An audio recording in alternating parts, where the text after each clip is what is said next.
একদিকে প্রাক্তন তৃণমূল সাংসদ অপরূপা পোদ্দারের স্বামী প্রাক্তন কাউন্সিলর শাকির আলীর তার এনআইএ আদালতে জামিন হলো গত 30শে জুন, যাকে এনআইএ অফিসাররা তাকে গ্রেপ্তার করেন এবং আজ তার জামিন হয়ে গেল। রামনবমীর অশান্তির ঘটনায় মূল ষড়যন্ত্রী হিসাবে তাকে গ্রেপ্তার করা হয়েছিল।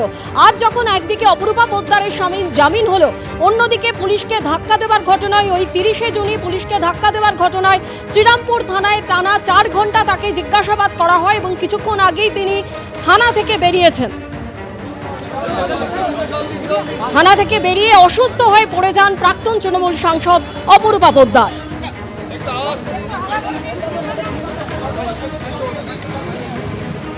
এখন কিছু করার নেই।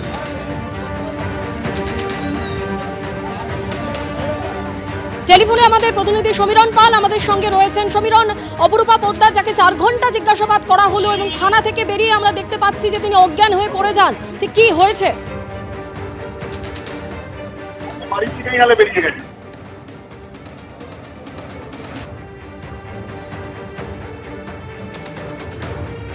যান্ত্রিক কারণে আমাদের প্রতিনিধির সঙ্গে যোগাযোগ বিচ্ছিন্ন হয়ে গেছে। আপনারা দেখতে পাচ্ছেন যে অপরূপা পোদ্দার যে মুহূর্তে অসুস্থ হয়ে পড়েন, তাকে টোটোতে চড়িয়ে হাসপাতালে নিয়ে যাওয়া হয়। 4 ঘন্টা এর আগে তাকে পুলিশকে ধাক্কা দেওয়ার ঘটনায় জিজ্ঞাসাবাদ করা হয় এবং তারপরেই তিনি থানা থেকে বেরিয়েই অসুস্থ হয়ে পড়ে যান।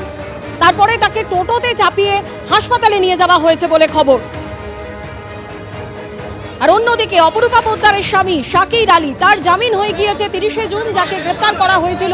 আজ এনআইএ আদালতে জামিন পেলেন শাকির আলী। আর পাশাপাশি শ্রীরামপুর থানায় যাকে 4 ঘন্টা ধরে জিজ্ঞাসাবাদ করা হলো প্রাক্তন তৃণমূল সাংসদ অপরূপা পোদ্দার, পুলিশকে ধাক্কা দেওয়ার ঘটনায় তাকে সমন পাঠানো হয়েছিল। প্রথম সমনে তিনি গড়হাজির ছিলেন, দ্বিতীয় সমনে শ্রীরামপুর থানায় এসে উপস্থিত হন। 4 ঘন্টা জিজ্ঞাসাবাদের পর তিনি যখন বেরোন, অজ্ঞান হয়ে তিনি পড়ে যান এবং তারপরেই তাকে টোটোতে চাপিয়ে হাসপাতালে নিয়ে যাওয়া হয়েছে।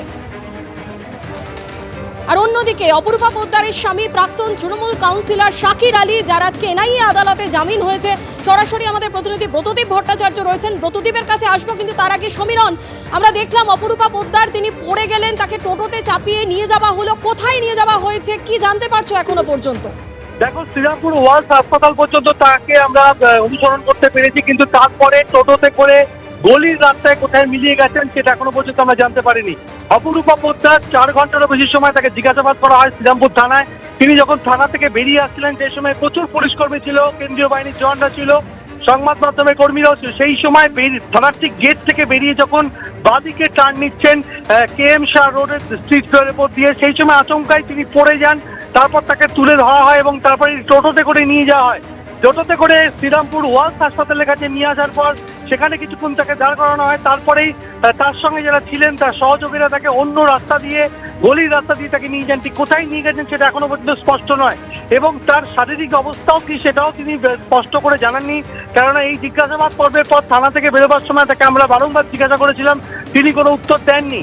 এরপর যখন তিনি পড়ে গেলেন, তারপরে সংজ্ঞাহীন হয়ে গেলেন এবং তারপরে তাকে তারপরে টোটোতে তোলা হলো এবং টোটোতে তোলার পর টোটোর ধারে বসে তিনি যাচ্ছিলেন শ্রীরামপুর ওয়ার্ল্ড হাসপাতালের কাছে। তাকে জিজ্ঞাসা করা হলো, তিনি কোনো মন্তব্য করতে চাননি এবং এই মুহূর্তে তাকে কোথায় নিয়ে যাওয়া হচ্ছে সেটা স্পষ্ট নয়। একেবারেই আপনারা সেই ছবি দেখতে পাচ্ছেন যে শ্রীরামপুর থানা থেকে বেরিয়ে অপরূপা পোদ্দার যে মুহূর্তে অসুস্থ হয়ে পড়েন, তারপরে তাকে টোটোতে চাপিয়ে হাসপাতালে নিয়ে যাওয়া হয়েছে। আর অন্যদিকে কোন হাসপাতালে তাকে নিয়ে যাওয়া হয়েছে এখনো তা স্পষ্ট নয়। এবিপি আনন্দ, এগিয়ে থাকে, এগিয়ে রাখে।